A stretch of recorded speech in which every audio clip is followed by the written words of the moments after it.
Boa noite, pessoal. Tudo bem? Meu nome é Pedro. Vocês já me conhecem da primeira aula, né, desse curso de Estática Aplicada às Máquinas. Hoje vamos para a nossa segunda aula do semestre. Ainda bastante no início do curso, né? A gente ainda está relembrando os tópicos principais, as coisas que embasam o nosso curso. Hoje nós vamos falar de fundamentos matemáticos da estática mecânica e mecânica newtoniana. É só uma lembrança mesmo. Como vocês sabem, é pré-requisito para esse curso a disciplina de Física 1. Então eu espero que vocês saibam já isso, na verdade, mas não custa relembrar no começo do semestre para todos começarmos bem. Então, passando brevemente no conteúdo dessa aula, nós vamos começar falando sobre grandezas escalares e vetoriais na matemática. Então, a definição do que são essas grandezas e alguns exemplos. Depois vamos passar por elementos da álgebra vetorial. Aqui vai ficar um pouco mais técnico. Vocês vão lembrar bastante da disciplina de geometria analítica, álgebra linear, que a gente vai falar sobre base ortonormal, soma e subtração de vetores, multiplicação de um escalar por vetor. E por fim, falando um pouco mais especificamente de mecânica, a gente vai para a mecânica newtoniana com as três leis de Newton. Então, as referências bibliográficas que eu usei para montar essa aula são essas duas obras a seguir, a do Bowles e a do Halliday. A do Bowles, a Geometria Analítica, a do Halliday, o livro de Física 1 dele, o famoso livro de Física 1 do Halliday. Então, vamos para o conteúdo, primeiro falando de grandezas escalares e vetoriais. Bom, começar com a definição. Grandezas escalares, basicamente, são grandezas, né, ou parâmetros físicos que são definidos completamente apenas por um módulo, ou seja, um número, e esse módulo acompanhado de sua unidade de medida. Não faz sentido na física a gente falar de um número sozinho. Esse número sempre tem que ter alguma unidade de medida, a não ser em contextos que a gente está falando de adimensional e tudo mais, mas não é o caso aqui. Então vamos lá. Por exemplo, a massa é uma grandeza escalar, porque se você falar que algo tem 5 quilos de massa, você já definiu completamente a propriedade de massa desse objeto, dessa coisa. E da mesma forma, a temperatura também é uma grandeza escalar, super comum e totalmente correto do ponto de vista teórico você falar que um ambiente tem temperatura de 27 graus, por exemplo. Agora, diferentemente da grandeza escalar, a gente tem as grandezas vetoriais, que são grandezas ou parâmetros físicos, que se definem não só por um módulo e sua unidade, mas também por uma direção e um sentido. O que a gente está falando quando a gente fala em direção e sentido? Muitas vezes as pessoas confundem isso, então acho que é bom delimitar, porque é uma forma até de demarcar na memória mesmo, que é uma coisa confusa. A direção ela vai se referir ao plano do qual a gente está falando um movimento, por exemplo, ou aquele fenômeno que a gente está analisando, aquele parâmetro que a gente está analisando, ao plano, então plano horizontal, plano diagonal, plano vertical. E o sentido é para qual dos lados desse plano que o meu movimento está acontecendo, que a minha variação de grandeza está acontecendo, ou algo do tipo que eu estou tratando. Então, se for, por exemplo, se for a direção horizontal, eu vou estar falando no sentido direita ou esquerda, certo? Então, um exemplo bastante comum de quando a gente está falando de grandezas vetoriais é, por exemplo, de um carro que viaja, mas ele não viaja só com uma velocidade. A gente tem que definir onde que está essa velocidade e como que essa velocidade está variando. Então, o carro viaja a 100 km por hora, beleza, temos o módulo. Em um plano horizontal, temos a direção e para a direita, certo? Temos o sentido. É claro que a gente teria que pensar num sistema de referências para descrever perfeitamente essa velocidade que o carro está, mas no primeiro momento a grandeza vetorial em si está perfeitamente definida, certo? Beleza. Então, feita essa lembrança, a gente vai agora para a segunda parte da aula, elementos da álgebra vetorial. Começar agora com uma pegada um pouco mais de geometria analítica mesmo, falando de base ortonormal. Então, aquela coisa que vocês aprenderam no primeiro semestre do curso. Uma base é um trio ordenado de vetores linearmente independentes. LI, certo? LI, aquela coisa de LI. Então, a gente tem a base, por exemplo, a base E, formada pelos vetores I, J e K. Então, essa base E é capaz de gerar todos os vetores do espaço R3. Então, todos os vetores do espaço que a gente conhece, do espaço que a gente vê, certo? E por ela ser normal e não apenas ortogonal, esses vetores I, J e K, eles têm módulo igual a 1 também, certo? Uma coisa importante da gente lembrar é que, como a gente está considerando vetores linearmente independentes, só vetores ali podem formar uma base, a única chance de três vetores serem linearmente independentes entre si em um espaço R3 é que eles sejam perpendiculares entre si. Daí vem o orto do nome da base. Orto de ortogonal, certo? Beleza. Quando a gente estiver falando de estática, a gente vai ver muito essa representação do, do plano cartesiano em R3, né? Dos três planos possíveis no espaço cartesiano.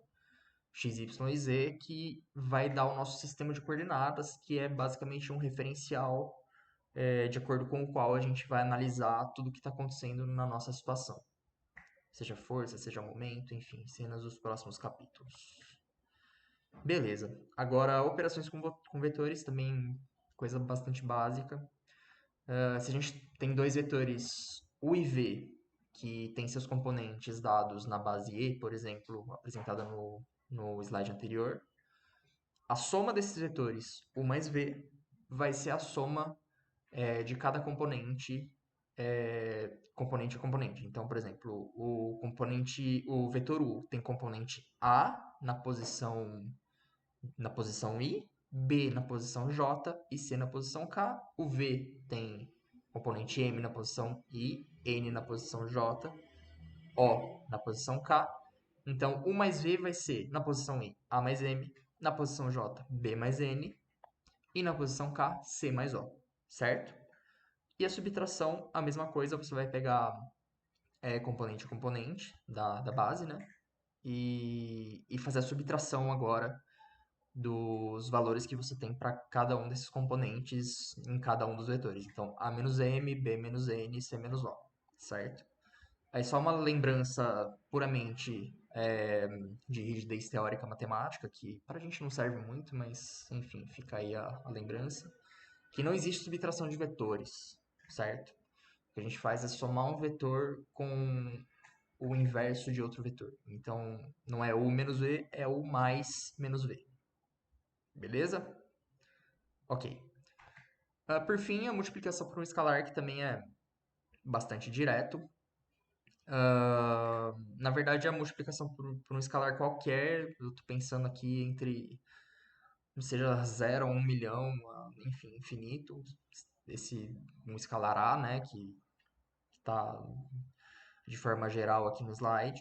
Então, se eu for multiplicar esse escalar A, que é um número qualquer, por um vetor U, eu vou ter a cada um dos componentes do vetor U a multiplicação desse componente pelo escalar A, certo? Essa vai ser minha representação matemática da multiplicação do meu escalar A pelo vetor U, ok? Nós vamos usar isso mais para frente também como ferramenta para a gente fazer os exercícios e as análises de estática aí. Ok, agora partindo para a mecânica newtoniana, que a gente começa a se aproximar um pouquinho mais do que nós vamos ver nas análises de fato do curso. A base da mecânica newtoniana é, obviamente, as três leis de Newton, que vocês já devem conhecer aí desde os tempos de ensino médio. Então, a primeira das três leis de Newton, o princípio da inércia. Se nenhuma força resultante atua sobre um corpo, sua velocidade não pode mudar, ou seja, o corpo não pode sofrer uma aceleração. A gente pode pensar de um ponto de vista um pouco mais, uma interpretação um pouco mais ampla do princípio da inércia, que É basicamente, independente de você analisar a força resultante, se é nula, se não é, se, enfim, se a gente está falando de condições de dissipação de energia, né, com atrito ou não, você pode dizer que um corpo em movimento, ele tende a permanecer em movimento, a não ser que uma força faça com que ele saia dessa situação de movimento. Da mesma forma, um corpo em repouso tende a permanecer em repouso, a não ser que uma força tire esse corpo da situação de repouso. Ok? Certo. Aqui, veja que no princípio da inércia, a gente está falando que o corpo não pode sofrer uma aceleração. Beleza, mas quando que o corpo sofre uma aceleração, então? Aqui a gente já está falando do princípio fundamental da dinâmica, que é a segunda lei de Newton, e vocês vão ver muito essa equação na frente de vocês. O que diz a lei? A força resultante que age sobre o corpo é igual ao produto da massa desse corpo pela sua aceleração, certo? Então, uma força provoca uma aceleração em um corpo que é proporcional à massa do corpo, beleza? Então, se a aceleração é zero, não há força. É uma análise bastante clara da equação que a gente tem, F é igual a massa vezes aceleração, força é igual a massa vezes aceleração. Beleza? Certo. E por fim, a terceira lei de Newton, que vai ser bastante importante para a gente também, principalmente quando a gente for falar de coisas como reação de apoio e tudo mais, que é a lei da ação e reação.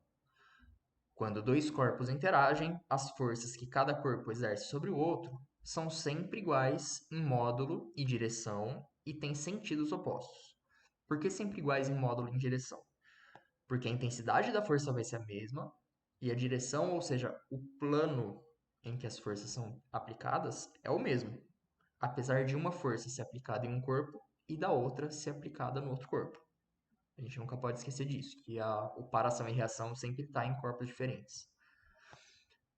E sentidos opostos, porque uma força, por exemplo, a força de ação faz com que o corpo que está recebendo essa força tenha a tendência a se mover para um dos lados, né? Para onde essa força está empurrando, por exemplo. E já a reação faz com que o corpo que no momento inicial está aplicando a força tenha tendência a se mover para o outro lado. Ok? Beleza? Bom, essa aula foi bem curta. A gente tinha mais ou menos isso para falar. Eram coisas bastante básicas, bastante mais para realmente rememorar aí o que a gente vai precisar para o curso em termos de fundamento teórico no primeiro momento. Nas próximas aulas a gente vai evoluir um pouco mais, mas por enquanto é isso. Qualquer coisa, entre em contato comigo, tá certo? Beleza? Muito obrigado, valeu pela atenção e até a próxima.